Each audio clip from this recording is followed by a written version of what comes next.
23 साल का बंदा सचिन की विकेट निकालने के बाद उन्हें घूरकर इस तरह से सेलिब्रेट करता है। इसके बाद जो होता है ये शायद आपको पता भी होगा, पर मजे की बात यह है कि ये इस कहानी की शुरुआत नहीं बल्कि क्लाइमैक्स है। इस लम्हे के पीछे एक बेहद अद्भुत कहानी है जो साफ साफ बताती है कि उल्लंघन ने ये क्यों किया। ऐसा क्या था कि जिसने एक 23 साल के बॉलर में इतनी हिम्मत जगा दी कि वो दुनिया के सामने क्रिकेट के भगवान कहे जाने वाले सचिन तेंदुलकर की तौहीन कर दे। एक ऐसी तौहीन जिसके बाद 36 घंटों में जो कुछ भी हुआ उसने एक मिसाल कायम करके रख दी। 31 जनवरी 1995 जिम्बाब्वे। आज एक ऐतिहासिक दिन है क्योंकि आज जिम्बाब्वे के इतिहास में पहली बार एक ब्लैक व्यक्ति उनके क्रिकेट टीम के लिए खेलने वाला है। अफ्रीका का नगीना कहे जाने वाले इस छोटे से देश में जहां 99.38% आबादी ब्लैक अफ्रीकन्स की थी, वहां उनकी पूरी क्रिकेट टीम ब्रिटिश ओरिजिन्स के व्हाइट से भरी हुई थी। आज जब फाइनली एक ब्लैक बंदा अपने देश के लिए सिलेक्ट हुआ था तो वाकई में ये उनके नए जन्मे देश के लिए एक नया मोड़ था। उस पर बंदा था सिर्फ 18 साल का। सामने पाकिस्तान यानी रेनिंग वर्ल्ड चैंपियन, तो लाजमी है पूरे देश की आंखें इस मैच पे लगी हुई थी। और मैच शुरू होते ही उसने अपने पहले ओवर में एक विकेट ले ली और उसके बाद इंजर्ड होकर बीच मैच में बाहर निकल लिया। जिम्बाब्वे ने फिर पाकिस्तान को हराकर अपनी पहली टेस्ट जीत दर्ज की, जिसके बाद उस नौजवान पर थ्रोइंग के चार्जेस लगा दिए गए और वो अंतर्राष्ट्रीय क्रिकेट से बैन हो गया। ये था हेनरी ओलंगा। मैल्कम मार्शल और एलन डोनाल्ड को देखकर बड़ा हुआ ये 18 साल का नौजवान जो सिर्फ प्योर पेस पे विश्वास रखता था, जिसे जिम्बाब्वे का पोस्टर बॉय कहा जा रहा था। उसे जल्द से जल्द अपनी एक्शन करेक्ट करके रिवैल्यूएशन करने के लिए कहा गया, पर यह जिम्बाब्वे में नहीं होना था। उसे अपने देश के बाहर किसी प्रीमियर बॉलिंग इंस्टीट्यूट में जाके ये करना पड़ता। ऑप्शन थे तो अनेक। उस पर अपनी बोर्ड की फाइनेंशियल बैकिंग, वो जो चाहिए वो देश चूज कर सकता था, पर उसने चूज किया इंडिया, स्पेशली चेन्नई का MRF स्पेस फाउंडेशन, जो उस समय ऑस्ट्रेलियन लीजेंड डेनिस लिली के नेतृत्व में दुनिया भर में मशहूर हो चुका था। यहाँ उस 18 साल के बंदे ने एक पूरा साल बिताया। दिन में अपने हुनर, अपने एक्शन, अपने पेस को सुधारता और रात में चेन्नई की गलियों में मजे करता। ऐसी गलियां जहां उस समय एक ही नाम गूंजा करता था,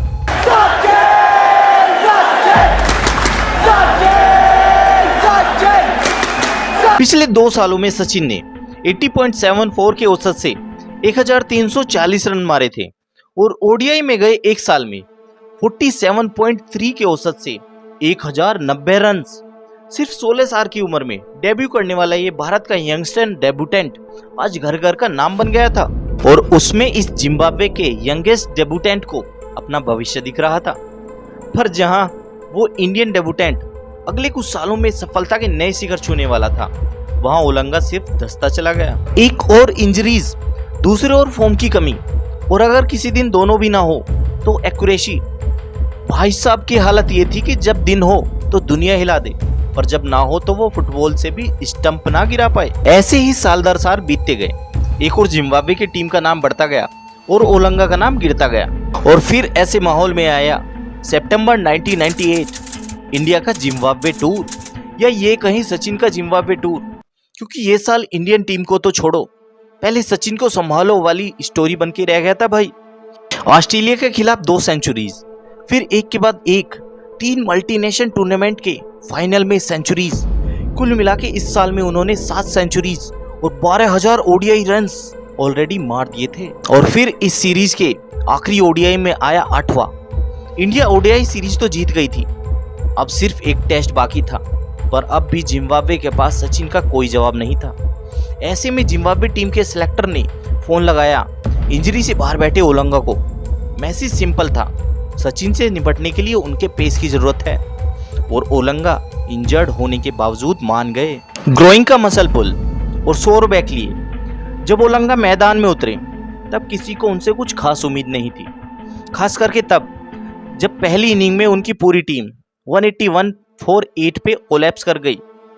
पर ऐसे समय उतरे ओलंगा। पहले 50 मिनट तक क्रीज पर खड़े रहकर उन्होंने 33 रन की पार्टनरशिप बनाई और फिर बॉलिंग करते वक्त पूरी इंडियन बैटिंग लाइनअप को चीर के रख दिया। मोंगिया, सिद्धू, अजहर, गांगुली, रोबिन सिंह, हर कोई ओलंगा का शिकार। उन्होंने अगले इनिंग में एक विकेट भी ली, जिसके बाद उन्हें इंजरी से बाहर होना पड़ा, पर तब तक चोट लग चुकी थी। पूरी इंडियन टीम जल्दी 173 रन्स पे ऑल आउट हो गई और जिम्बाब्वे ने अपने इतिहास की दूसरी टेस्ट विन दर्ज की। मैन ऑफ द मैच थे हेनरी ओलंगा। 4 साल तक इग्नोर किए जाने के बाद आज फाइनली उन्होंने अपने आप को प्रूव किया था, वो भी दुनिया के बेस्ट बैट्समैन के सामने। वही बैट्समैन, वही नाम जो चेन्नई की गलियों में वो सुनते नहीं थकते थे। ओलंगा के सपने अब आखिरकार सच होने वाले थे। उनका कॉन्फिडेंस अब अपने शिखर पर जा पहुंचा था। इसी कॉन्फिडेंस से वो कुछ दिनों बाद न्यूजीलैंड के खिलाफ मैच में उतरे और भले ही जिम्बाब्वे वो मैच हार गया, पर उनके पेस ने फिर एक बार उनकी टीम को जीत के करीब पहुंचाया था।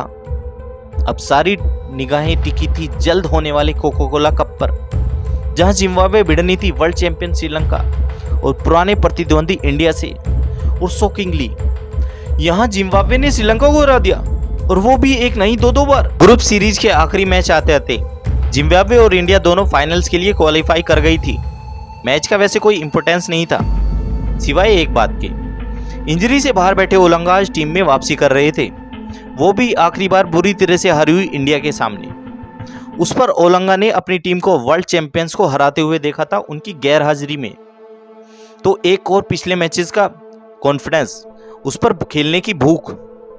209 रन का टारगेट बचाने के चक्कर में जब जिम्बाब्वे टीम ग्राउंड पर उतरी, तब ओलंगा की आंखें किसी भूखे शेर की तरह थी, बस झपटने की फिराक में। और फिर मैच के दूसरे ओवर में अपनी डाली दूसरी गेंद में गांगुली आउट। अगले ओवर में द्रविड़ घर को रवाना, और फिर तीसरे ओवर की तीसरी बॉल पर सचिन आउट। ओलंगा खुशी मनाने ही वाला था कि एम्पायर ने डिक्लेयर कर दिया नो बॉल। बड़ा शिकार हाथ में आते आते निकल गया था, और रिस्पांस में ओलंगा ने डाला एक शॉर्ट बॉल, और आप बिलीव नहीं करेंगे, सचिन इस बॉल पे भी आउट हो जाते हैं। 3 ओवर और 3 टॉप ऑर्डर बैट्समैन चित, उनमें से एक सचिन, इन फॉर्म दुनिया का बैट्समैन सचिन, उनका गोल, उनका कंपटीशन, उनका चैलेंज सचिन, जिसे ओलंगा ने 2 बॉल में 2 बार आउट किया था। और इसलिए हुआ ये कि ओलंगा सचिन को इस तरह घूर कर देखता है। श्रीलंका के पूर्व क्रिकेटर रंजीत फर्नांडो ने अपने एक इंटरव्यू में कहा था, विकेट लेने के बाद ओलंगा बहुत उत्साहित हुए, और जवान ओलंगा के नजरिए से ये स्वाभाविक था। अब जोश में होश खोकर ओलंगा ने सचिन को आउट करने के बाद ये भद्दा सेलिब्रेशन कर तो दिया, पर कॉन्फिडेंस, जोश और खुशी में की गई ये एक एक्शन कितनी भारी पड़ने वाली थी, इसका उसको कोई अंदाजा नहीं था। कई सालों बाद ओलंगा ने अपने एक इंटरव्यू में कहा था, मैंने उनको नो बॉल पे आउट किया। मैं इतना उत्साहित था कि अगली बॉल मैंने बाउंसर फेंकी और सचिन पॉइंट पर कैच आउट हुए। इस वजह से या क्या पता, लेकिन सचिन बहुत गुस्सा हुए। ओलंगा का सेलिब्रेशन देख सचिन का रिएक्शन आप साफ देख सकते हो। वापस जाते वक्त जब जडेजा ने उनको क्रॉस किया तो मूड लाइट करने की कोशिश में उन्होंने पूछा, क्या सर ऐसे ही आउट हो गए आप? तब सचिन ने झट से ऊपर देखा और बोले, अगले मैच तक रुक। इस टूर्नामेंट के फाइनल्स अगले 36 घंटे में होने वाले थे, और सचिन के शब्दों में ये उनके जिंदगी के सबसे लंबे 36 घंटे थे। पवेलियन में लौटते ही वो सीधे नेट्स में चले गए और वहां पौने घंटे तक शॉर्ट्स बॉल की प्रैक्टिस करते रहे। जब तक वो लौटे तब तक ओलंगा 4 विकेट ले चुका था। इंडिया 192 पे ऑल आउट होकर मैच हार चुकी थी। टीम वापस लौटी, पर सचिन अपने होटल रूम में बैठकर बार बार वही बॉल विजुलाइज कर रहे थे। उन्होंने वो रात सिर्फ करवट बदलकर गुजारी, और फिर अगली सुबह नेट प्रैक्टिस, और फिर एक बार शॉर्ट बॉल। वहीं दूसरी ओर जिम्बाब्वे के खेमे में स्ट्रेटेजी मीटिंग में भी यही निर्णय लिया गया। जब सचिन क्रीज पर, बॉल ओलंगा के पास, और सरप्राइज बाउंसर, कुछ भी हो जाए सचिन को सेटल होने का टाइम नहीं देना। मैच शुरू होने के ठीक पहले, जहां ओलंगा अपनी पूरी टीम के समर्थन के साथ जोश में आ रहा था, वहीं सचिन पवेलियन के कोने में बैठे घड़ी को घूरे जा रहे थे। कई साल बाद उन्होंने एक इंटरव्यू में कहा, उस शॉर्ट बॉल ने और उस डिस्मिसल ने मुझे रात भर जगाया था। मुझे बस अब हिसाब बराबर करना था। मेरे लिए वो एक बॉक्सिंग मैच बन के रह गई थी। जहां या तो वो खड़ा रहता या फिर मैं, और ऐसे में शुरू हुआ मैच। एक और सचिन, दूसरी ओर ओलंगा, और पहला सरप्राइज बाउंसर। वो कहते हैं ना, शांत इंसान को जब गुस्सा आता है। सचिन ने फिर ओलंगा के साथ जो कुछ भी किया वो किसी कत्ल से कम नहीं था। वादा था बॉक्सिंग मैच का, पर सचिन मानो जंग लड़ने उतरे थे। शॉट के बाद शॉट, शॉट के बाद शॉट, मानो हर बॉल स्टेडियम के बाहर मारने की फिराक में। उनका वो बॉडी लैंग्वेज, उनका एटीट्यूड, उनका एग्रेसिवनेस देख जिम्बाब्वे के प्लेयर्स तो छोड़ो, दादा तक चौंक गए थे। यहां तक कि एक बार जब दादा ने रन लेने से मना कर दिया, तब सचिन इतना गुस्सा हुए कि दादा को दूसरे छोर से उन्हें शांत करना पड़ा।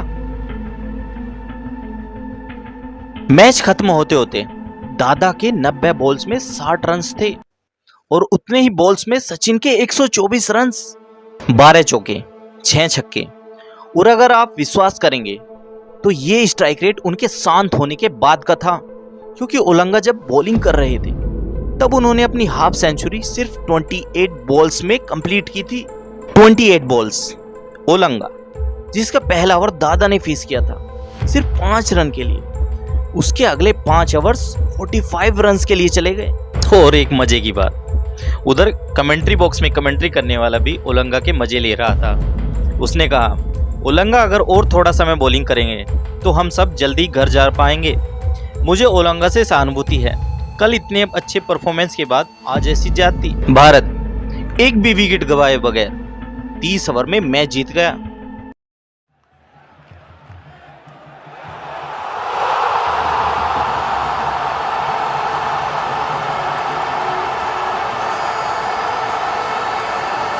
जिम्बाब्वे के ड्रेसिंग रूम में सन्नाटा छाया हुआ था।